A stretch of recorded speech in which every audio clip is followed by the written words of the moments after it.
जय हिंद दोस्तों, स्वागत है आप सभी का इस सीरीज में जिसमें हम न्यूज़पेपर का एनालिसिस करते हैं। द हिंदू, इंडियन एक्सप्रेस दोनों ही न्यूज़पेपर को हम कंबाइंड तरीके से देखते हैं, जिससे कि आपको दर बदर भटकना ना पड़े। आपसे सिर्फ इतनी गुजारिश है कि वीडियो को आप ज़्यादा ज़्यादा शेयर कीजिए। फेसबुक पर, इंस्टाग्राम पर, फेसबुक पर, जहाँ भी आपका मन करे वहाँ पर आप शेयर कीजिए, जिससे कि ज़्यादा से ज़्यादा लोगों तक ये जो एनालिसिस है ये पहुँचे। तो चलिए शुरू करते हैं। आज हम 18 फरवरी का जो एनालिसिस है वो देखने वाले हैं। हर शाम 6 बजे आपके सामने एनालिसिस आ जाता है, इसीलिए आपके पास नोटिफिकेशन आए या ना आए, आप एनालिसिस को देख ज़रूर लिया कीजिए। तो इस वीडियो को आपके सामने प्रेजेंट कर रहा हूँ मैं, मयूर मोगरे। आप मुझे फेसबुक, इंस्टाग्राम पर फॉलो कर सकते हो। पीडीएफ और वीडियो अपडेट्स के लिए आप मुझे टेलीग्राम पर फॉलो कर सकते हो। लिंक सभी की डिस्क्रिप्शन में दी हुई है। आइए सबसे पहले हर रोज़ की तरह आज हम एक एमसीक्यू जो है वो लेते हैं, और ऐसे एमसीक्यू का जवाब आपको देना कहाँ है, आपको कमेंट सेक्शन में देना है।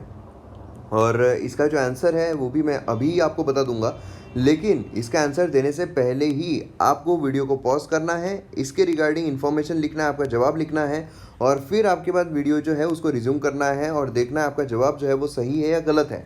और कोई भी अपने जवाब को एडिट जो है वो नहीं करेगा, जैसा है वैसा ही रहने दो, क्योंकि जब गलत होता है तो और अच्छी तरीके से हमारा जो माइंड है वो उसको याद रखता है ना। तो consider the incorrect statements with respect to Indian leopards. Indian leopard के बारे में आपको कुछ स्टेटमेंट्स दिए गए हैं और आपको इनकरेक्ट स्टेटमेंट कौन सा है ये पहचानना है। पहला स्टेटमेंट है, इंडियन लेपर्ड जो है लिस्ट किया गया है as vulnerable IUCN red list में। दूसरा है, लिस्ट किया गया है on the par with tigers wildlife protection act 1972 के। तीसरा है, मेलिनिस्टिक लेपर्ड, इसको ब्लैक पैंथर या फिर जैगुआर भी कहा जाता है। और चौथा है, रोसेटेस, ईच लेपर्ड्स यूनिक है शेप और साइज में। जो स्पीशीज़ है उसको यहाँ पर इंडिविजुअली आइडेंटिफाइबल जो है वो यहाँ पर करता है। तो इसीलिए यहाँ पर आपको चार ऑप्शंस में से कौन सा सही है, इनकरेक्ट है, ये यहाँ पर बताना है। तो इनकरेक्ट ये याद रखिए और इस हिसाब से आपका जवाब जो है वो लिखिए। चलिए वीडियो को पॉज कीजिए और इसके रिगार्डिंग और भी आपके पास एक्स्ट्रा इन्फॉर्मेशन होगी तो वो भी लिखिए। तो मैं उम्मीद करता हूँ कि आपने लिख दिया होगा। इसका जवाब जो है वो है none of the above. None of the above इसलिए क्योंकि इनकरेक्ट जो है ये पूछा गया है और सभी जो है वो हमें देखने को मिलते हैं, ठीक है। और वीडियो शुरू करने से पहले एमएम एकेडमी ऐप को अगर आपने अब तक डाउनलोड नहीं किया है तो जल्द से जल्द कीजिए। मेरे द्वारा बहुत सारे कोर्सेस लाए जा रहे हैं। मॉडर्न हिस्ट्री कम्प्लीटली अवेलेबल है, ज्योग्राफी अवेलेबल है, एंशिएंट हिस्ट्री हो गया है, पॉलिटी हो गया, एथिक्स हो गया है, मतलब GS 1 2 3 4 सभी कोर्सेज जो है वो आपको देखने को मिलने वाले हैं। और ये सब जो है हाईएस्ट क्वालिटी कंटेंट है लोवेस्ट प्राइजेस में। जी हाँ, लोवेस्ट प्राइजेस में आपको देखने को मिल रहा है। और बहुत सारे लोगों को एक कन्फ्यूजन होता है कि जो सब्सक्रिप्शन प्लान दिया गया है, क्योंकि बहुत सारी जगहों पर, दूसरी जगहों पर जहाँ एक महीने का है, यहाँ पर उससे भी कम में आपको एक साल का मिल रहा है इंक्लूडिंग GST।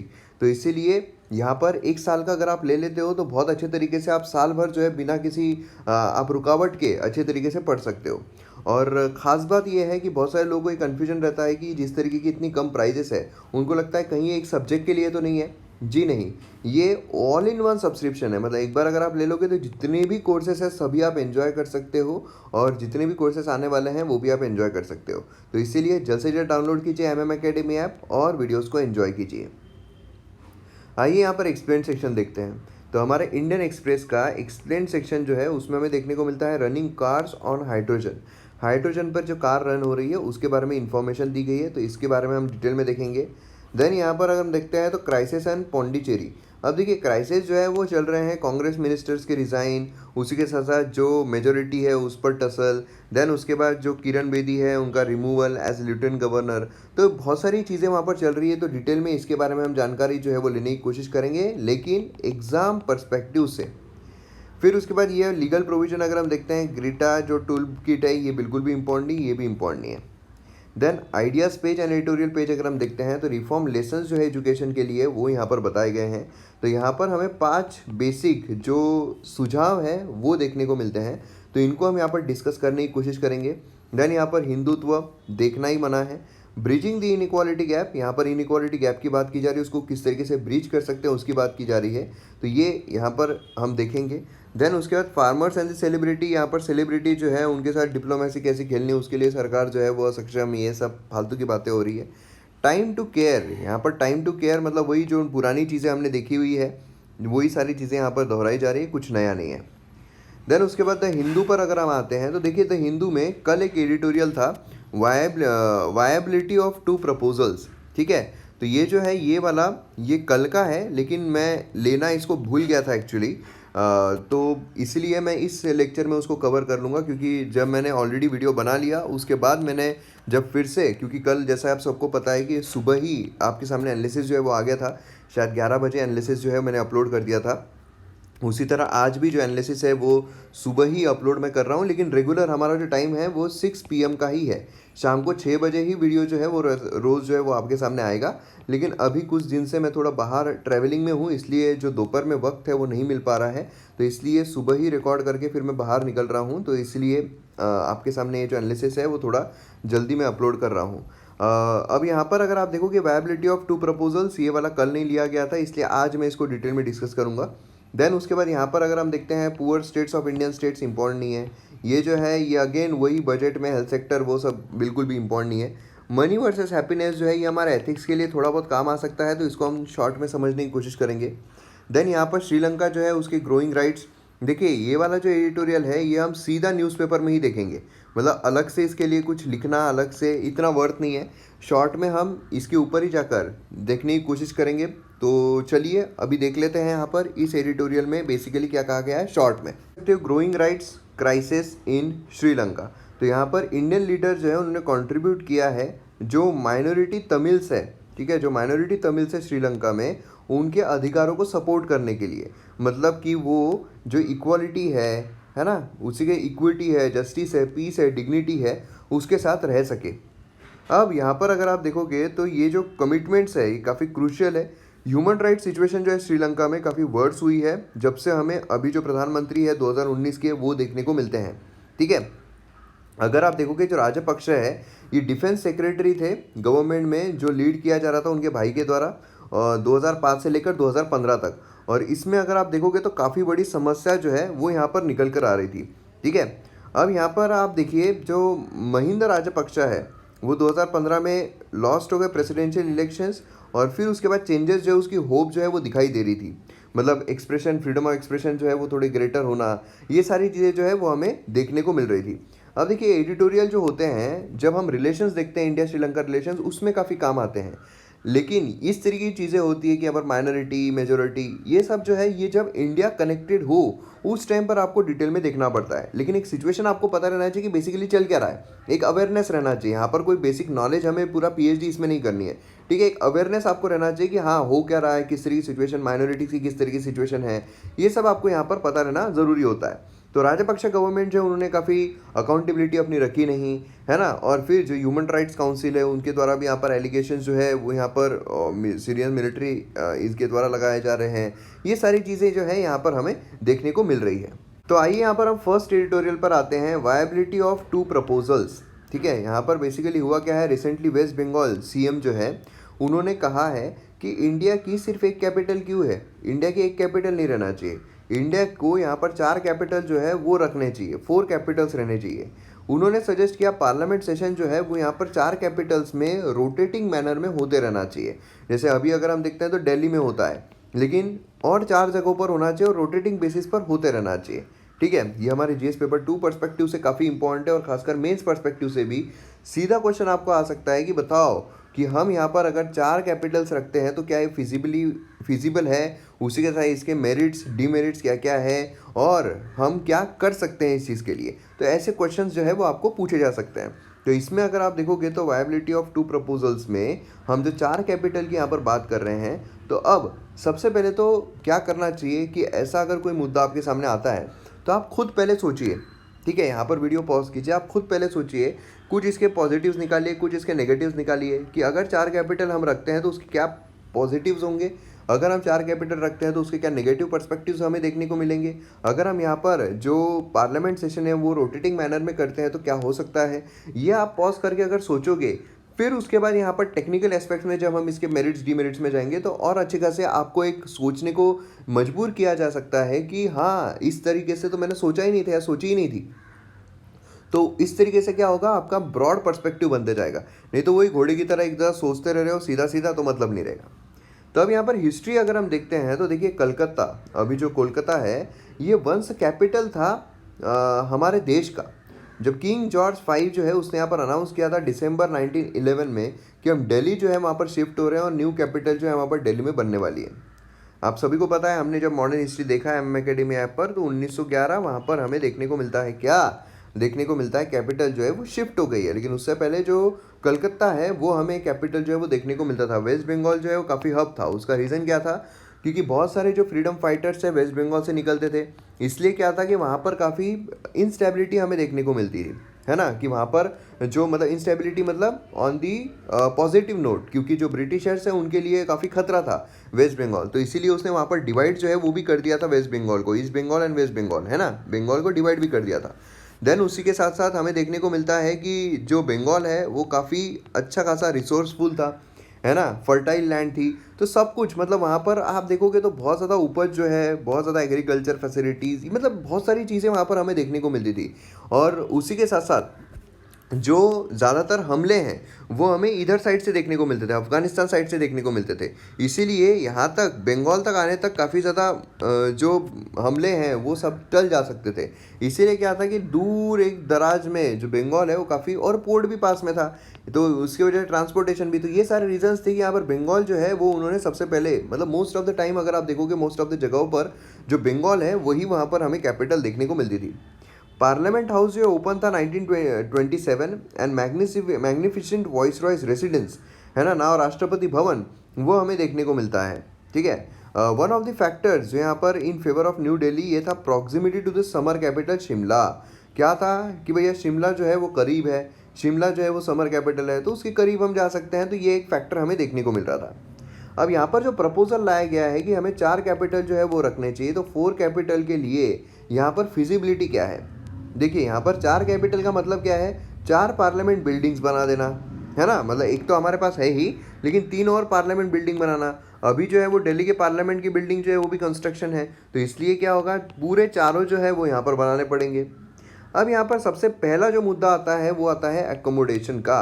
पहला मुद्दा क्या आता है, अकोमोडेशन का, मतलब 4 कैपिटल रहेंगे तो जितने भी एमपीज है सबके एकोमोडेशन की यहाँ पर चिंता जो है वो हमें करनी पड़ेगी, उनके एकोमोडेशन जो है वो यहाँ पर कंस्ट्रक्ट करने पड़ेंगे।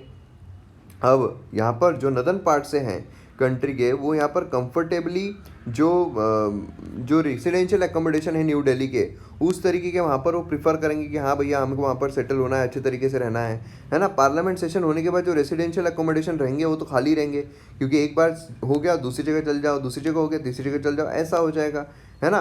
और ह्यूज एक्सपेंडिचर जो है वो यहाँ पर लग जाएगा, एकोमोडेशन में कितना कितना ये लग जाएगा, है ना, बहुत ज़्यादा खर्चा लग जाएगा। दूसरी चीज़ जो हमें देखने को मिलती है वो है सिक्योरिटी। अब देखिए यहाँ पर क्या होगा, जितने भी एमपीज़ हैं उनको यहाँ पर सिक्योरिटी प्रोवाइड करना पड़ता है। अभी तो खैर क्या है, दिल्ली जो है वहाँ पर सिक्योरिटी प्रोवाइड करो और वहीं से उनको भगा दो, लेकिन अभी कैसा है, अभी जब हम 4 कैपिटल रखेंगे तो चारों कैपिटल के वहाँ पर जो स्टेट्स रहेंगे उन पर ही जिम्मेदारी आ जाएगी, जो स्टेट पुलिस है उन पर ये बर्डन आ जाएगा कि भैया एमपी आ रहे हैं उनको यहाँ पर रखो। ठीक है, वैकेंट एकोमोडेशन जो है, जहाँ एमपी नहीं रह रहे हैं, जहाँ से वो चले गए हैं दूसरे कैपिटल की तरफ झुक गए हैं, तो वो उनको भी गार्ड करना राउंड द क्लॉक, वो एक जिम्मेदारी बढ़ जाएगी, है ना। और अगर रिस्क फैक्टर कहीं पर रहता है तो उनको और ज़्यादा सिक्योरिटी प्रोवाइड करो, तो ये सारे फैक्टर जो है वो देखने को मिलते हैं। देन उसके बाद सबसे बड़ा मुद्दा आता है भाई साहब एक्सपेंडिचर का। ये जो 4 कैपिटल बनाएंगे वो बनाएंगे किसके दम पर, बनाएंगे टैक्स पेयर्स के दम पर, जो जीएसटी भर रहे हैं, जो इनकम टैक्स भर रहे हैं उनके दम पर।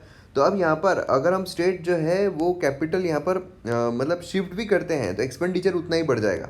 तमिलनाडु चीफ मिनिस्टर का जो प्रपोजल था to shift the state capital to Tiruchirappalli, ठीक है, ये इवेंचुअली शेप्ड हो गया, क्योंकि यहाँ पर अपेरेंट जो स्टेट एक्सचेंजर है, जो स्टेट पर जो बर्डन आ रहा है, फाइनेंशियल बर्डन आ रहा है, वो बहुत ज़्यादा होता है। ठीक है, जो कॉस्ट है गवर्नमेंट पर जो आने वाली है यहाँ पर कैपिटल बनाने के लिए वो बहुत ज़्यादा आएगी, और इसकी वजह से क्या होगा, अभी बहुत सारे मुद्दे हैं जो हमें दूसरे चीज़ों पर करने हैं, और अगर हम इसी पर खर्च करते रहेंगे, इसी पर चीज़ें होती रहेगी तो कोई मतलब नहीं बनेगा, है ना। तो ये एक बहुत बड़ा मुद्दा जो है वो निकल कर आता है। तो बहुत बड़े ये नेगेटिव फैक्टर्स है जो हमें देखने को मिलते हैं, मतलब डीमेरिट जो है वो देखने को मिलते हैं। अब यहाँ पर प्रपोजल जो है, अगर आप देखोगे 2021 सिमिलर रिक्वेस्ट जो है मेड की गई थी when bar council of 5 southern states, उन्होंने यहाँ पर supreme court bench south India में बोला था। ये जो है लॉन्ग स्टैंडिंग डिमांड है, और चार कैपिटल मतलब यहाँ पर जो मेरिट्स है वो भी यहाँ पर देखे जाने चाहिए। ऐसा नहीं कि हम सिर्फ डीमेरिट जो है वही देख रहे हैं, मेरिट्स भी यहाँ पर देखे जाने चाहिए। मतलब क्या है, जब हम मेंस में लिखते हैं तो मेंस में हमें पॉजिटिव्स एंड नेगेटिव्स दोनों लिखने पड़ते हैं, और अगर जिसका दबदबा ज़्यादा है उस हिसाब से हमें यहाँ पर स्विच करना पड़ता है। ठीक है, अब यहाँ पर अगर हम देखते हैं मेरिट्स के बारे में, तो ये दिस वुड अनेबल जजेस to go through each case thoroughly and deliver a well thought out verdict. अब यहाँ पर बेसिकली बात किसके बारे में की जा रही है, बात की जा रही है जो बात की जा रही थी सुप्रीम कोर्ट के बेंच की। तो यहाँ पर सुप्रीम कोर्ट के बेंचेस जो है उसके मेरिट्स की यहाँ पर बात हो रही है। लेकिन इसी को अगर हम पार्लियामेंट के रूप में तब्दील कर देते हैं तो यहाँ पर क्या होगा, हर एक चीज़ मतलब पर्टिकुलर जहाँ जहाँ पर हमें, जैसे दिल्ली अगर आप देखोगे तो काफ़ी डेवलप्ड है, काफ़ी एडवांस्ड है ना। उसी तरह अगर दूसरे जगहों पर कैपिटल हमारी बन जाती है तो वो भी यहाँ पर डेवलप हो सकता है, वो भी एडवांस्ड हो सकता है। सेम उसी तरह जैसे आंध्र प्रदेश जो है वो यहाँ पर सोच रहे हैं, उसी तरीके से यहाँ पर क्या हो सकता है कि जो कैपिटल्स अगर हम स्विच करते हैं तो वो जो रीजन है वो डेवलप हो जाता है। ठीक है, और उसी के साथ साथ जब हम सुप्रीम कोर्ट की बात करते हैं कि हम सुप्रीम कोर्ट जो है वो भी अगर दूसरी जगह पर डालते हैं तो ये यहाँ पर अमेंडमेंट इन द कॉन्स्टिट्यूशन जो है वो ला सकता है ना, कि भैया साउथ में भी हमें यहाँ पर डालना है। Such arrangement would leave the apex court free to deal with the constitutional issues with huge number of cases pending in various courts. Viable solution जो है वो यहाँ पर वर्कआउट होना चाहिए, और इजी एक्सेसिबिलिटी जो है जस्टिस की एवरी सिटीजन ये अधिकार है वो कर्टन नहीं किया जा सकता है। तो ये जो चीज़ें हैं ये सुप्रीम कोर्ट के पर्सपेक्टिव से हमें देखने को मिलती है। तो इसमें हम दो जो क्वेश्चंस है उसका यहाँ पर जो सॉल्यूशन है वो ढूंढ लिया है। पहला तो है पार्लियामेंट के बारे में कि पार्लियामेंट अगर मतलब पार्लियामेंट छोड़िए, जो कैपिटल अगर हम चार इसमें रखते हैं तो उसके हमने ड्रॉबैक्स देख लिए, उसकी कुछ पॉजिटिव्स पॉइंट आप डाल सकते हो। देन उसके बाद सुप्रीम कोर्ट जो उसकी बेंच अगर हम सदर्न इंडिया में डालते हैं या फिर उसकी बेंच जो है वो हम दूसरे रीजन में शिफ्ट करते हैं तो उसके क्या मेरिट्स हो सकते हैं, उसके क्या डीमेरिट्स हो सकते हैं, वो भी यहाँ पर हमने देख लिए हैं। तो इससे आपका बहुत अच्छा एक जो एनालिसिस है वो बन चुका होगा। नेक्स्ट इस पर आते हैं, यहाँ पर आप देख सकते हो जो क्राइसिस चल रहे हैं पौंडीचेरी में, या फिर यहाँ पर किरण बेदी जो है रिमूव की गई है द पुदुचेरी लेफ्टिनेंट गवर्नर। अब यहाँ पर सवाल ये निकल कर आता है कि लेफ्टिनेंट गवर्नर जो है वो कौन कौन सी यूनियन टेरिटरीज़ में होते हैं, प्लस इनकी जो अपॉइंटमेंट है वो कौन करता है, प्लस इनका रिमूवल जो है वो किस तरीके से होता है। सडन रिमूवल क्या, यहाँ पर इम्पीचमेंट मोशन जो है वो पास किया गया था, क्या किया गया था। तो किरण बेदी जो उनको रिमूव किया गया as a lieutenant governor of Puducherry. Telangana governor जो है has been given additional charge of union territory जब तक रेगुलर अरेंजमेंट जो है वो नहीं बन जाती है। अब यहाँ पर आप देखोगे तो हमारे पास टोटल 8 यूनियन टेरिटरीज है। कल मैंने आपसे सवाल पूछा था हमारे यहाँ पर कितनी यूनियन टेरिटरीज है, तो यहाँ पर जिन लोगों ने 8 जवाब दिया था बहुत अच्छी बात है, जिन्होंने गलत जवाब दिया था उनको फिर से एक बार देखने की ज़रूरत है। तो यहाँ पर लेफ्टिनेंट गवर्नर्स और एडमिनिस्ट्रेटर वहाँ पर कौन कौन से हैं ये भी यहाँ पर मैंने दिए हुए हैं, जिससे कि अगर आपको कोई फैक्चुअल क्वेश्चन जो है वो पूछा जाता है तो आप जवाब दे पाओ। और कभी कभार ये भी आता है कि ये यूनियन टेरिटरी है, लेफ्टिनेंट गवर्नर है, एडमिनिस्ट्रेटर है, क्या कहा जाता है ना, ऐसे भी आपको सवाल आते हैं। तो यहाँ पर आप देख सकते हो अंडमान एंड निकोबार आइलैंड, ठीक है, वहाँ पर लेफ्टिनेंट गवर्नर कहा जाता है। अंडमान निकोबार आइलैंड पर एडमायरल जोशी जो है वो वहाँ पर अभी हमें लेफ्टिनेंट गवर्नर जो है वो देखने को मिलते हैं। चंडीगढ़ यूनियन टेरिटरी अगर हम देखते हैं तो वहाँ पर एडमिनिस्ट्रेटर है। देखिए 3 ऐसी हमारी यूनियन टेरिटरीज है जहाँ पर हमें लेजिस्लेटिव असेंबली देखने को मिलती है। कौन कौन सी है, दिल्ली है, पुदुचेरी है और अब जम्मू एंड कश्मीर भी है। Dadra and Nagar Haveli, Daman and Diu, पहले क्या था, पहले हमारे यहाँ पर 7 यूनियन टेरिटरीज थे।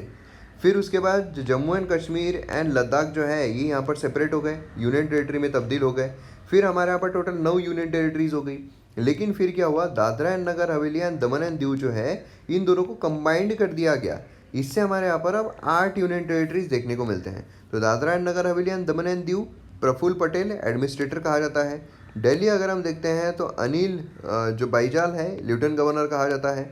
Jammu and Kashmir Manoj Sinha lieutenant governor कहा जाता है। लक्षद्वीप प्रफुल्ल पटेल एडमिनिस्ट्रेटर कहा जाता है। पुडुचेरी अभी आपने जैसे देखा है कि पहले किरण बेदी थी, लेकिन अब यहाँ पर एडिशनल चार्ज जो है वो दिया गया है, लेफ्टिनेंट गवर्नर कहा जाता है। लद्दाख अगर हम देखते हैं तो राधा कृष्ण माथुर लेफ्टिनेंट गवर्नर कहा जाता है। तो ये चीज़ें आपको यहाँ पर पता रहना बहुत ज़रूरी है।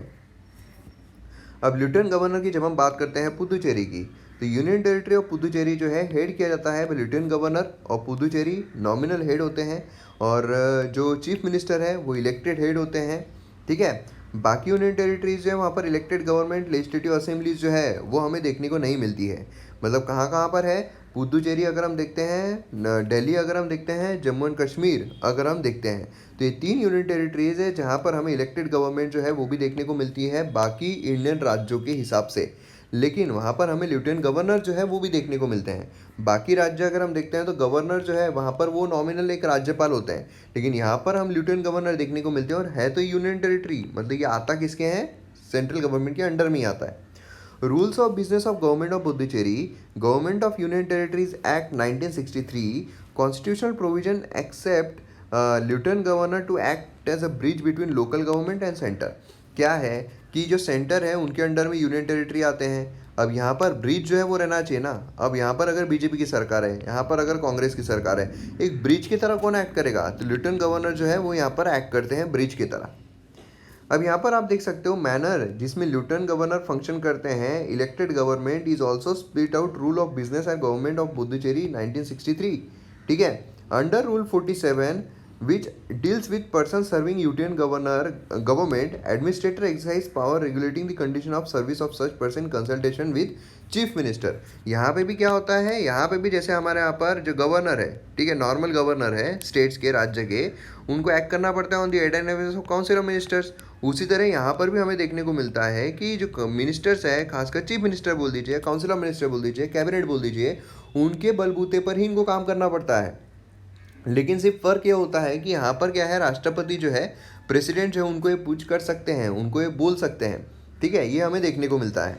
अगर डिफरेंस ऑफ ओपिनियन हो जाता है चीफ मिनिस्टर में और लेफ्टिनेंट गवर्नर में, तो सेंट्रल गवर्नमेंट को मैटर जाएगा, मतलब राष्ट्रपति जो है उनके हाथ में वो मैटर जो है वो जाता है। अब आपको कमेंट सेक्शन में ये भी बताना है, जैसे मैं थ्रू आउट दी वीडियो आपको सवाल जो है अलग अलग सवाल पूछते रहता हूँ, तो यहाँ पर अब आपको बताना है कमेंट सेक्शन में लेफ्टिनेंट गवर्नर की टर्म जो है वो यहाँ पर कितनी होती है, टर्म कितनी होती है, मतलब जो अपॉइंटमेंट है वो कौन करता है, प्लस यहाँ पर टर्म जो है वो कितनी होती है, और रिमूवल जो है वो किस तरीके का होता है। तो ये चीज़ें आपको यहाँ पर कमेंट सेक्शन में बताना है। नेक्स्ट यहाँ पर है running cars on hydrogen. Hydrogen पर कार को रन करना है, ठीक है, और कैलोरीज को बर्न करना है। जीएस पेपर 3 के लिए इम्पोर्टेंट हो जाता है। Traditionally slow movers in frontier electric vehicle. Electric vehicle जो है ये हमें देखने को मिलता है। तो अब यहाँ पर इंडिया जो है उसने यहाँ पर काफ़ी चेंजेस जो है वो कर दिए हैं, और यहाँ पर हाइड्रोजन से चलने वाली जो गाड़ियाँ हैं उस पर यहाँ पर काफ़ी ज़्यादा जोर दे दिया है। और उसी के साथ अक्टूबर में दिल्ली जो है ये फर्स्ट इंडियन सिटी बनी है to operate buses running on hydrogen spiked compressed natural gas, मतलब HCNG पर चलने वाली।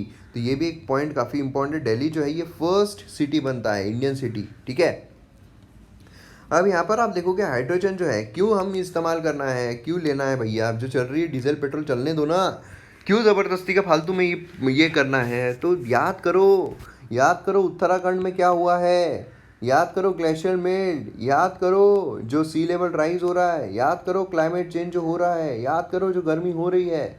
Hydrogen potential as clean fuel source, क्या बोला जा रहा है, क्लीन फ्यूल है ये। पार्टिकुलेट मैटर, पोल्यूशन, ये सारी चीज़ों को कम करना है या नहीं है, कम करना है ना मित्रों। 1937 German passenger airship LZ-129 Hindenburg, इन्होंने हाइड्रोजन फ्यूल का इस्तेमाल किया अटलांटिक पर फ्लाई होने के लिए। ठीक है, letter 1960s hydrogen fuel cell जो है नासा के अपोलो मिशन पर भी इसने काफ़ी हेल्प किया। After the oil price shock in 1970s, possibility जो है हाइड्रोजन की रिप्लेस करने की फ्यूल को, ये यहाँ पर काफ़ी सीरियसली देखी गई। ठीक है, और उसके बाद हमें कई सारी टेक्नोलॉजिकल एडवांसमेंट जो है वो भी देखने को मिले। अब यहाँ पर टाइप ऑफ हाइड्रोजन अगर हम देखते हैं, देखिए मोस्ट कॉमन एलिमेंट जो है नेचर में वो is not found freely. Hydrogen exist होता है only combined with other elements, बाकी एलिमेंट्स के साथ मिलकर। ठीक है, इसको एक्सट्रैक्ट करना पड़ता है। अब यहाँ पर हाइड्रोजन जो है ये क्लीन मॉलिक्यूल है, प्रोसेस जो एक्सट्रैक्शन की यहाँ पर एनर्जी इंटेंसिव है। यहाँ पर ऐसा नहीं है कि हाँ भैया हवा में हाइड्रोजन दिखा इसको पकड़ लो, हवा में हाइड्रोजन दिखा हाँ ले लिया गाड़ी में डाल दिया चल गई गाड़ी, ऐसा नहीं है। ठीक है, हाइड्रोजन जो है प्रोड्यूस होता है from fossil fuel called grey hydrogen. ठीक है, जो हाइड्रोजन प्रोड्यूस होता है फॉसिल फ्यूल से उनको ग्रे हाइड्रोजन कहा जाता है। इसमें हमें bulk of hydrogen produced today ये देखने को मिलता है। ठीक है, आज जो प्रोड्यूस किया जा रहा है तो ग्रे हाइड्रोजन है। ठीक है, ये क्या हो गया, ग्रे हाइड्रोजन। देन दूसरा हमें देखने को मिलता है हाइड्रोजन जनरेट हो रहा है from fossil fuel with carbon captured and stored, option उसको ब्लू हाइड्रोजन कहा जाता है। ब्लू हाइड्रोजन ये आपको सीधा मैच द पेयर में आ सकता है। ठीक है, ग्रे हाइड्रोजन क्या है, जो हाइड्रोजन प्रोड्यूस हो रहा है फ्रॉम द फॉसिल फ्यूल्स। दूसरा है जो हाइड्रोजन जनरेट हो रहा है from fossil fuel, carbon capture और स्टोर ऑप्शन के साथ, उसको उसको ब्लू हाइड्रोजन कहा जाता है। और हाइड्रोजन जनरेट हो रहा है एंटायरली रिन्यूएबल पावर से, उसको ग्रीन हाइड्रोजन कहा जाता है। ग्रीन हाइड्रोजन पकड़ना बहुत ईजी है, रिन्यूएबल पावर है ना, उसको ग्रीन हाइड्रोजन कहा जाता है। In the last process electricity जो है जनरेट होती है from renewable energy is use to split water into hydrogen and oxygen. यहाँ पर क्या हो रहा है, हाइड्रोजन ऑक्सीजन में स्प्लिट हो रहा है। अब देखिए यहाँ पर इस्तेमाल हम किसका करते हैं, ग्रीन हाइड्रोजन, उसके काफ़ी एडवांटेजेस है, बट अब इसे रिन्यूएबल इससे हो रहा है। पहला तो है कि एक क्लीन बर्निंग मॉलिक्यूल है, ठीक है, जो यहाँ पर डीकार्बोनाइज करता है रेंज ऑफ सेक्टर को, including iron, steel, chemicals, transportation. दूसरा है रिन्यूएबल एनर्जी जो है कैनॉट बी स्टोर्ड और यूज बाय द ग्रिड, है ना, वो चैनलाइज की जा सकती है हाइड्रोजन को प्रोड्यूस करने के लिए। तो ये जो है फ़ायदे इसके हमें देखने को मिलते हैं। अगर आपको हाइड्रोजन पर चलने वाली गाड़ी के बारे में कुछ क्वेश्चन पूछे गए मेंस में, तो इसके एडवांटेज तो आप लिखने पड़ेंगे ना, ज़्यादा इम्पैक्ट पड़ेगा, है ना। काम कैसे करता है, हाइड्रोजन जो है ये एनर्जी कैरियर है, ठीक है, is not a source of energy. Hydrogen fuel जो है उसको ट्रांसफॉर्म करना पड़ता है इलेक्ट्रिसिटी में, जो डिवाइस है फ्यूल सेल से, ठीक है। यहाँ पर आप देख सकते हो फ्यूल सेल जो है काम कैसे करता है, हाइड्रोजन एटम जो है यहाँ पर एंटर कर रहे हैं, ठीक है, हाइड्रोजन इन, यहाँ पर क्या है रहा है, यहाँ पर ऑक्सीजन इन, देन उसके बाद यहाँ पर क्या हो रहा है, यहाँ पर इस तरीके से जो करंट है वो निकल रहा है, एंड बाय प्रोडक्ट जो है वाटर जो है बाहर निकल रहा है, क्योंकि वाटर H2O है ना, इस तरीके से हो रहा है। अब यहाँ पर आप देखोगे फ्यूल सेल ये कन्वर्ट करता है chemical energy into electrical energy. यहाँ पर क्या हो रहा है, केमिकल प्रोसेस हो रही है, केमिकल एनर्जी को क्या कन्वर्ट किया जा रहा है, इलेक्ट्रिकल एनर्जी जो है उसमें यहाँ पर कन्वर्ट किया जा रहा है, correct. Fuel cell based vehicle जो है मोस्ट कॉमनली कंबाइंड होते हैं हाइड्रोजन एंड ऑक्सीजन, जिससे कि इलेक्ट्रिसिटी जो है वो यहाँ पर प्रोड्यूस हो जाए, इलेक्ट्रिक मोटर उससे जनरेट हो, है ना। फ्यूल सेल व्हीकल जो है इलेक्ट्रिसिटी का इस्तेमाल करते हैं, उनसे उनको इलेक्ट्रिक व्हीकल जो है ईवी जो है ये यहाँ पर कहा जाता है। समझ में आया आपको। यहाँ पर बेसिकली क्या है, हाइड्रोजन का जब हम इस्तेमाल कर रहे हैं, फ्यूल सेल का हम इस्तेमाल कर रहे हैं, ये दोनों मिलाकर इलेक्ट्रिसिटी जो है वो जनरेट करते हैं, और उस पर चलने वाली गाड़ी जो है वो इलेक्ट्रिक व्हीकल कहलाती है। मेरिट्स अगर हम देखते हैं, हाइड्रोजन फ्यूल सेल कार जो है नियर जीरो कार्बन फुटप्रिंट इसका हमें देखने को मिलता है, मतलब एकदम ज़बरदस्त है हमारे एनवायरनमेंट के लिए। हाइड्रोजन जो है about 2 to 3 times as efficient as burning petrol, ये इफिशियंट है क्योंकि इलेक्ट्रिक केमिकल रिएक्शन जो है मच मोर इफिशिएंट है दैन कंबशन, तो इसलिए क्या है, बेटर भी है, मतलब जो लॉन्ग लास्टिंग जो हमारी गाड़ियाँ हैं वो भी इससे चलेगी। तो ये मेरिट्स इसके हमें देखने को मिलते हैं। अब यहाँ पर FCEVs एंड अदर EVs अगर हम देखते हैं, electric vehicles are typically bracketed into 4 broad categories, 4 categories हमें देखने को मिलते हैं। कन्वेंशनल हाइब्रिड इलेक्ट्रिक व्हीकल या फिर HEV जिसे कहा जाता है, दूसरा है प्लग इन हाइब्रिड व्हीकल जिसे PHEV कहा जाता है, बैटरी पावर्ड इलेक्ट्रिक व्हीकल जिसे BEV कहा जाता है, और लास्ट है फ्यूल सेल इलेक्ट्रिक व्हीकल या फिर FECV कहा जाता है, ठीक है। तो ये आपको यहाँ पर इनके टाइप जो है वो भी पता रहने चाहिए। इसमें बेसिकली क्या है, such as Toyota Camry combine a conventional internal combustion engine system with electric propulsion system. ये क्या करता है, कंबाइन करता है हमारे कन्वेंशनल इंटरनल कंबशन इंजन, जो हमारा नॉर्मल हमारी गाड़ियों में जो कन्वेंशनल कंबशन इंजन, देखिए ये जो है ना, ये चीज़ें अगर मैं आपको एक्सप्लेन करूँ, क्योंकि मैंने मैकेनिकल इंजीनियरिंग की है, मेरी PhD जो है वो इसी में हो रही है, इसीलिए अगर मैं आपको एक्सप्लेन करने जाऊँ तो 3-4 घंटे का लेक्चर जो है मैं आप ले सकता हूँ इस पर। लेकिन वही बात है कि हम यहाँ पर एग्जाम पर्सपेक्टिव से पढ़ रहे हैं, तो इसलिए डिटेल में जाकर डीप में जाकर कोई मतलब नहीं बनता है, ठीक है। इसलिए मैं आपको शॉर्ट में यहाँ पर बता रहा हूँ कि हमारे जो नॉर्मल, देखिए इमेजिन कीजिए बस हमारा नॉर्मल जो गाड़ी जिस तरीके से चलती है उसको यहाँ पर कंबाइन किया जा रहा है विद इलेक्ट्रिक प्रपल्शन सिस्टम के साथ, मतलब इलेक्ट्रिसिटी जनरेटेड उस तरीके से इस्तेमाल किया जा रहा है। इसको हम हाइब्रिड व्हीकल कहते हैं, क्योंकि दो चीज़ें एक साथ हो रही है ना, दो चीज़ें एक साथ हो रही है, ओके। तो इसमें लो फ्यूल यूजेज जो है वो होगा, क्योंकि सोचिए ना आप कि जो फ्यूल है, सिर्फ फ्यूल पे अगर चल रही है तो पूरा फ्यूल इस्तेमाल होगा, सिर्फ इलेक्ट्रिसिटी चल रही है पूरा इलेक्ट्रिसिटी होगा। हाइब्रिड हम ले लेंगे, थोड़ा फ्यूल थोड़ा इलेक्ट्रिसिटी, है ना, इस तरीके से हमें देखने को मिलेगा। देन यहाँ पर प्लग्ड इन हाइब्रिड व्हीकल्स अगर हम देखते हैं, जैसे शेवरलेट होता है, इसमें भी हाइब्रिड जो है सिस्टम हमें देखने को मिलती है। इसमें IC इंजन जो हमारा कंबशन इंजन जो होता है, and electric power for motive power, ये हमें देखने को मिलता है। देन बैटरी पावर्ड जो होती है ना, इसमें क्या हो रहा है, बैटरी जो उसका इस्तेमाल किया जा रहा है। Then fuel cell electric vehicle, जैसा अभी हमने देखा है फ्यूल सेल के कैसे काम करता है, हाइड्रोजन ऑक्सीजन जो है वो प्रोड्यूस करता है, तो ये चीज़ हमें यहाँ पर देखने को मिलती है। मतलब अभी जो हमने देखा है प्लस बाकी इलेक्ट्रिक व्हीकल जो है कैसे काम करते हैं वो यहाँ पर बताया गया है, ठीक है। मेजर डिफरेंस अगर हम देखते हैं बैटरी, ये जो है battery powered electric vehicles and उसके हाइड्रोजन जो व्हीकल्स है, ये यहाँ पर ये है कि latter enables refuelling time of just 5 minutes, just 5 minute का है, है ना। और अगर हम बी भी देखते हैं तो उसका 30 to 45 मिनट्स का है, मतलब फटाफट अरे 5 मिनट में चार्ज करो निकलो, फटाफट 5 मिनट में करो निकलो, ये है। और कंज्यूमर जो है 5 टाइम्स बेटर एनर्जी स्टोरेज जो है वो भी यहाँ पर मिलता है, ठीक है। नेक्स्ट यहाँ पर money versus happiness, money versus happiness है। क्वेश्चन रहता है whether the rich are more satisfied with their lives, जो अमीर इंसान है वो क्या ज़्यादा सेटिस्फाइड है अपनी ज़िंदगी से एज़ कम्पेयर टू जो गरीब है वो। तो ये देखा गया है कि ऐसा कुछ नहीं है, रिलेशन जो है वो हमें देखने को नहीं मिलता है। मैं अमीर हूँ, मैं गरीब हूँ, कुछ भी आप कर लो उससे कोई फ़र्क नहीं पड़ता है। रीज़न्स उसके पीछे का क्या है, रीज़न पहला रीज़न तो हमें देखने को मिलता है ग्रोथ जो है इनकम में, ये मोस्टली क्या एक इफेक्ट देती है, ट्रांजिटरी इफेक्ट इंडिविजुअल पे। मतलब यहाँ पर लाइफ सेटिस्फैक्शन जो है, क्योंकि क्या है कि अगर हमारे पास पैसे आए तो हमारी और लालच बढ़ती है, और पैसे आए और लालच बढ़ती है, और पैसे आए और आगे लेकर जाना है, और पैसे आए और इसमें कमाना है, यही हमें देखने को मिलता है। सेकंड अगर हम देखते हैं रिलेटिव इनकम, है ना, हम क्या करते हैं, हमारे पास अगर पैसा नहीं है तो हम अमीर इंसान को देखते हैं कि यार उतना चाहिए, फिर उतना आ गया तो हम सोचते हैं नहीं यार उसके पास है। ये कभी ख़त्म ही नहीं होने वाला है, जब तक आप दुनिया के पहले ना बन जाओ तब तक नहीं होगा। अगर आप पहले रिचेस्ट इंसान बन भी गए दुनिया के, फिर भी ये रहेगा कि यार मेरे को भी इसको संभाल कर रखना है, मेरे पीछे वाला तो आगे बढ़ रहा है ना। मतलब सेटिस्फैक्शन कभी नहीं होता रहेगा, खुशी कभी नहीं होती रहेगी। थर्ड है जो एवरेज लाइफ सेटिस्फैक्शन जो है कंट्रीज़ की, वो राइज होती है विद जीडीपी, है ना। मतलब यहाँ पर कैसा है कि जैसे जैसे जीडीपी राइज होगी, पर कैपिटा जो है वो राइज होगा, कि इनकम लोगों की राइज होगी तो सेटिस्फैक्शन इंक्रीज होगा। लेकिन ये सेटिस्फैक्शन जो है ये तब तक होता है जब तक 10,000 डॉलर जो है ये जीडीपी पर कैपिटा नहीं हो जाता। उसके बाद अगर होता है, मतलब इससे ज़्यादा अगर लोग कमाने लग जाए तो फिर वो खुश नहीं रहते हैं। मतलब अमीरी भी जो है वो भी एक हद तक रहनी चाहिए, जो आपके बेसिक नीड्स पूरे हो जाए उसमें खुशी रहनी चाहिए, ठीक है। और ये जो चीज़ है ये जो मनी है क्या वो सक्सेस पर लेके जाती है, फिर सक्सेस हैप्पीनेस है। तो ये चीज़ को मैंने ये वाले वीडियो में एक्सप्लेन किया हुआ है, ये वीडियो आप देख सकते हो, काफ़ी अच्छे तरीके से मैंने यहाँ पर 2 मिनट में आपको एक्सप्लेन किया है, 3 मिनट के अंदर। तो ये वीडियो आप देखिए, इसकी जो लिंक है मैं आपको कमेंट सेक्शन में दे दूँगा।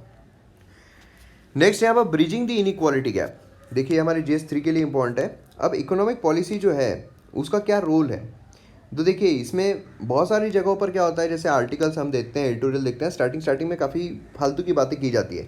जैसे कि अगर हम यहाँ पर देखते हैं ये वाला एजुकेशन वाला, तो एजुकेशन वाले में भी अगर पहले आप देखोगे तो एजुकेशन के ड्रॉबैक जो हम सभी को पता है वही यहाँ पर गिनाए गए हैं, कि ये हो रहा है, वो हो रहा है, फलाना हो रहा है, ढिमकाना हो रहा है, ये सारी चीज़ें बताई गई है। मेन मुद्दा आता है जहाँ पर वो सजेशंस प्रोवाइड कर रहे हैं। उसी तरह यहाँ पर भी अगर हम देखते हैं तो जहाँ पर मेन मुद्दे की बात हो रही है, जहाँ पर सजेशंस की बात हो रही है, वो यहाँ पर हमारे लिए इंपॉर्टेंट हो जाता है। अब देखिए इकोनॉमिक पॉलिसी जो है सरकमस्टेंसेस में क्या रोल करती है, तो यहाँ पर जैसे पेंडेमिक आया है, लोगों की जॉब चली गई है, गरीबी आ गई है, ये सारी चीज़ें आ गई, तो इसमें हमें क्या करना पड़ेगा, जो गैप है यहाँ पर डाउन टर्न एंड रिकवरी, इसका गैप यहाँ पर फिल करना पड़ेगा, एक ब्रिज क्रिएट करना पड़ेगा। हमने देखा है कि हमारी के शेप्ड रिकवरी हो रही है, एक तबका नीचे जा रहा है, एक तबका ऊपर जा रहा है पेंडेमिक की वजह से। एक ब्रिज का हमें यहाँ पर काम जो है वो करना पड़ेगा, जिससे ये जो डिस्टेंस है, गैप है, ये यहाँ पर कम हो जाए। पब्लिक हेल्थ पॉलिसीज़ जो है force sudden stop in economies, है ना, जिससे कि लोगों की जान बच सके, ये सब हो सके, इसलिए सडन स्टॉप जो इकोनॉमी में वो दिख गया। इनकम जो हाउस होल्ड का वो बंद हो गया, जो स्ट्रेस्ड है वो यहाँ पर काफ़ी ज़्यादा बढ़ गए, है ना। तो इसमें बेसिकली क्या होना चाहिए, सेंट्रल बैंक जो है उनको यहाँ पर रेट कट तो करने ही पड़ेंगे, जिससे कि क्या होगा, वो अगर रेट कट करेंगे तो बैंक अपने ब्याज दर कम करेंगे, बैंक अपने ब्याज दर कम करेंगे तो लोग जो है वो यहाँ पर लोन की भरपाई जो है वो ईजिली कर पाएंगे। उसी के साथ एडिक्वेट लिक्विडिटी जो है, एडिक्वेट लिक्विडिटी वो भी यहाँ पर प्रोवाइड करना बहुत ज़रूरी है। जो स्ट्रेस्ड हमें कम्युनिटी देखने को मिलती है, जो स्ट्रेस्ड हमें सेक्टर देखने को मिलता है, वहाँ पर रोल जो है फिस्कल पॉलिसी का ये उससे भी बड़ा है। फिस्कल पॉलिसी मतलब जो गवर्नमेंट देती है, देखिए 2 तरीके की पॉलिसी होती है, एक होती है मॉनेटरी पॉलिसी, दूसरी होती है फिस्कल पॉलिसी। मॉनेटरी पॉलिसी ये RBI देखती है एंड फिस्कल पॉलिसी गवर्नमेंट देखती है। तो यहाँ पर फिस्कल पॉलिसी का रोल जो है और भी बड़ा है, ठीक है। डायरेक्ट इनडायरेक्ट टैक्स कट होने चाहिए, या फिर यहाँ पर इसको पोस्टपोनमेंट होनी चाहिए कि हाँ भैया तुम्हारे पास इतना पैसा नहीं, तुम बाद में देख लो कैसा एडजस्ट करना है कर लो, ठीक है।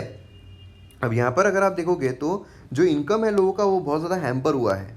अगर हम देखते हैं जो डेली वेज अर्नर है और MSMEs है उनका तो बहुत बुरा हुआ है।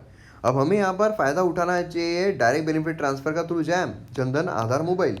उससे क्या है, हमने यहाँ पर ऑलरेडी इसको कनेक्ट किया हुआ है, तो एक बहुत अच्छी सिस्टम हमारी बनी हुई है, जहाँ पर हम अगर हमें डायरेक्ट बेनिफिट ट्रांसफ़र देना है तो बहुत अच्छी तरीके से दे सकते हैं। तो वो यहाँ पर करना बहुत ज़रूरी है। लेकिन कुछ चैलेंजेस भी है। चैलेंजेस क्या है, कुछ यहाँ पर बोलते हैं कि फिजिकल स्पेस जो है वो गवर्नमेंट के पास इतना नहीं है, गवर्नमेंट के पास ही कम पैसा आया तो गवर्नमेंट देगी कहाँ से, है ना।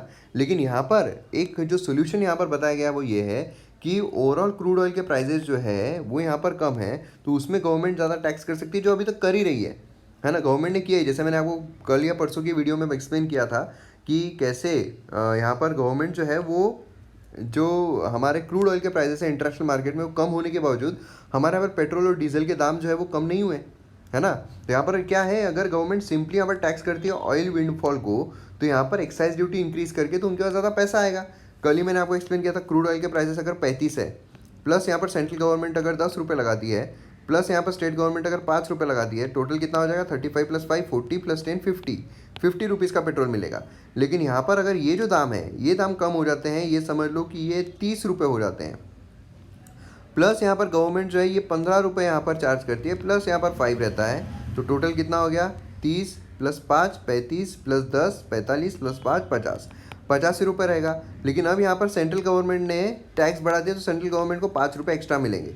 यही अगर गवर्नमेंट करती है तो गवर्नमेंट के पास 2.25 ट्रिलियन जो है, मतलब 1% ऑफ GDP, वो उतना वहाँ पर आ सकता है ना। उससे क्या होगा, उससे बहुत सारे लोगों को गवर्नमेंट जो है वो यहाँ पर फ्री में पैसा जो है वो दे सकती है, डायरेक्ट बेनिफिट ट्रांसफर दे सकती है, राशन, ये सारी चीज़ें यहाँ पर हो सकती है, जो गवर्नमेंट ने यहाँ पर की भी है। इसलिए कुछ खास चीज़ इस एडिटोरियल से हमें देखने को नहीं मिलती है। नेक्स्ट यहाँ पर अगर हम एजुकेशन की बात करते हैं, तो ये भी हमारे GS पेपर 3 के लिए 2 के लिए काफ़ी इंपॉर्टेंट है। अब देखिए, जो लेक्चरर है ये एक अच्छा शब्द नहीं है। हमारे यहाँ पर हमारे भारत के ही कई सारे ऐसे शब्द हैं जो पढ़ाने वाले हैं, जो ज्ञान देने वाले हैं, उनके लिए इस्तेमाल किया जाता है। जैसे अध्यापक है, इंफॉर्मेशन प्रोवाइडर, उपाध्याय है, कंबाइंड ऑफ इंफॉर्मेशन नॉलेज, पंडित है, डीप सब्जेक्ट नॉलेज जिसको होता है, आचार्य, इम्पार्ट स्पेसिफिक स्किल्स जो देते हैं, इसलिए आचार्य चाणक्य कहा जाता है। फिर ध्रुवता, ये मतलब विजनरी व्यू सब्जेक्ट का। देन गुरु, जो पोटेंशियल अवेकन करता है ना। तो ये शब्द जो है, ये शब्द काफ़ी डीप है ना, जो इस्तेमाल किए जाने चाहिए।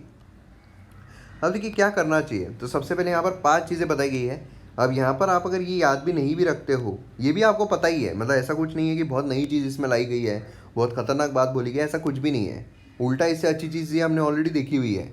पहली चीज़ है कि यहाँ पर पार्ट 3 जो है आप UGC एक्ट 1956 उसको यहाँ पर मॉडिफाई करना है, ठीक है। अब इसमें स्किल यूनिवर्सिटीज़ जो है उसको इंक्लूड करना है। बेसिकली इसमें बोला क्या जा रहा है, जा रहा है कि यहाँ पर जो एम्प्लॉयड एजुकेशन है, एम्प्लॉयड स्टूडेंट्स है, वो रहना चाहिए rather than full time education लेने वाले के, जैसे फॉरेन कंट्री में हमें देखने को मिलता है। उसके लिए हम क्या कर सकते हैं, तो स्किल यूनिवर्सिटीज़ प्रोवाइड कर दो, है ना, जिससे एम्प्लॉयबल ग्रेजुएट जो है वो क्रिएट किए जा सकते हैं, एम्प्लॉयबल ग्रेजुएट्स। देन सेकेंड हमें देखने को मिलता है क्लॉज 3A 3B जो है, clause 5 of UGC ODL online regulations 2020, इसको यहाँ पर रिमूव कर दो। जो यहाँ पर डिस्क्रिशनरी अप्रूवल प्रोसेस, यहाँ पर लाइसेंसिंग, उसको यहाँ पर रिस्ट्रिक्ट करता है। और ब्लैंकेट एंड ऑटोमेटिक अप्रूवल जो है सभी एग्रीडेटेड यूनिवर्सिटीज़ का, वो यहाँ पर दे दो, वो उससे यहाँ पर रिप्लेस कर दो। ये चीज़ यहाँ पर बोली जा रही है। देन तीसरी अगर हम देखते हैं तो modify clause 4C2 of UGC online regulations, ठीक है। इसमें क्या करना है हमें, इसमें हमें जो इनोवेशन है वो लेकर आना है, मतलब जो इंडस्ट्रीज़ होती हैं उनके साथ क्लोजली लिंक होकर यहाँ पर अगर करिकुलम बनाते हैं, काम करते हैं। क्योंकि अभी ऐसा है कि अभी आ रही है इलेक्ट्रिक व्हीकल्स और पढ़ा रहे हैं हमारे IC इंजन को, वो भी घिसा पिटा पुराना वाला, मतलब नहीं बनता है ना। इसलिए क्या है, इंडस्ट्रीज़ में क्या चल रहा है उसके हिसाब से अगर हम यहाँ पर चेंजेस करते हैं, उसके हिसाब से हम यहाँ पर काम करते हैं, तो ज़्यादा बेनिफिट रहता है। देन नेक्स्ट है यहाँ पर modify clause 13C3 13C5 13C7 18(2) UGC online regulation 2020, जिससे कि यूनिवर्सिटीज़ जो है पार्टनर इकोसिस्टम बना सके world class online learning service platform experience के साथ। क्या होता है, बोला जाता है ना, जैसी संगत रहेगी वैसी आपकी रंगत रहेगी। तो इसीलिए अगर हम यहाँ पर क्या करते हैं, वर्ल्ड क्लास जो एजुकेशन है हमारा, वर्ल्ड क्लास जो लर्निंग सर्विसेज है, उनके साथ अगर कोलैबोरेशन करके, उनके साथ पार्टनर होकर अगर करते हैं तो और ज़्यादा बेटर रहेगा। देन लास्ट 5th हमें देखने को मिलता है introduce universities in clause 2 of apprentice act to enable all accredited university to introduce administer and skill all aspect of degree internship programme. मतलब बेसिकली क्या है, स्किल्स इनको प्रोवाइड करना है, अप्रेंटिसशिप जो है वो यहाँ पर प्रोवाइड करना है ना। इससे क्या होगा, इससे बेनिफिट हो जाएगा, इससे उनको काफ़ी ज़्यादा जो स्किल्स जो चाहिए आज की जनरेशन को वो यहाँ पर मिल जाएगी, क्योंकि स्किल्स का काफ़ी प्रॉब्लम चल रहा है हमारे यहाँ पर, है ना। तो ये चीज़ें हमें यहाँ पर देखने को मिलती है। तो यहाँ पर हमारा वीडियो जो है वो खत्म होता है। मैं उम्मीद करता हूँ वीडियो पसंद आएगा, पसंद आया तो शेयर ज़रूर कीजिए। जो भी सवाल मैंने आपसे पूछे कमेंट सेक्शन में लिखिए। मिलते हैं अगले वीडियो में। जय हिंद।